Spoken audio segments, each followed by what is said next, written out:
இன்று இந்துத்துவாயை எதிர்க்கிறோம், சனாதானத்தில் உள்ள நம்பிக்கை, சனாதானம்னா நீங்க சொல்ற மாதிரி ஏற்றத்தாழ்வு இல்ல, அது ஒரு வாழ்க்கை முறை, ஒரு நேர்மையான வாழ்க்கை முறை, எதிர்க்கிறோம் சொன்ன திராவிட முன்னேற்ற கழகத்தை சார்ந்தவர்கள் எத்தனை பேர் ராகு காலத்திலையும் யமகண்டத்திலையும் போய் நாமினேஷன் தாக்கல் செஞ்சாங்கன்னு என்று சொல்லட்டும்.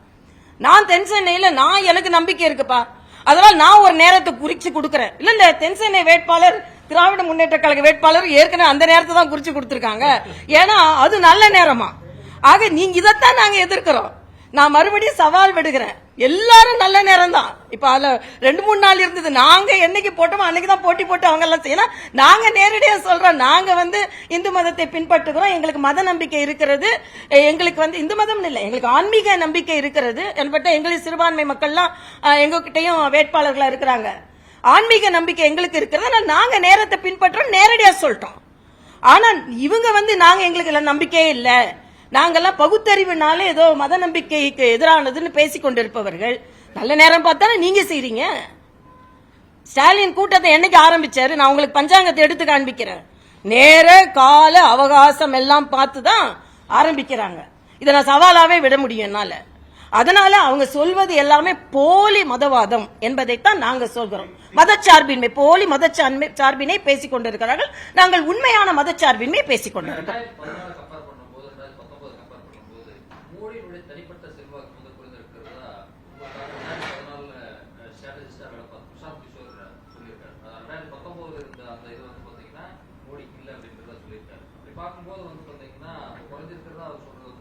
இல்ல அவர் அப்படி சொல்லல.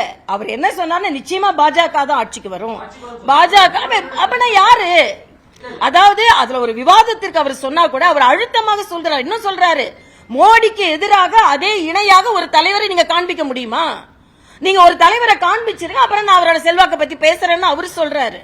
அதனால அவர் சொல்றதை நீங்க மாற்றி எடுத்துக்கொள்கிறீர்கள் என்று நான் நினைக்கிறேன். நிச்சயமாக மரியாதைக்குரிய பாரத பிரதமரின் மதிப்பும் மரியாதையும் பன்மடங்கு உயர்ந்திருக்கிறது.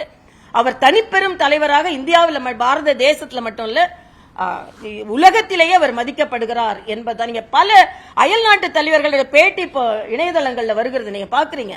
நிச்சயமாக மரியாதைக்குரிய பாரத பிரதமர் அவர்கள் இந்திய பொருளாதாரத்தை 3வது இடத்திற்கு கொண்டு சென்றதாக இருக்கட்டும்.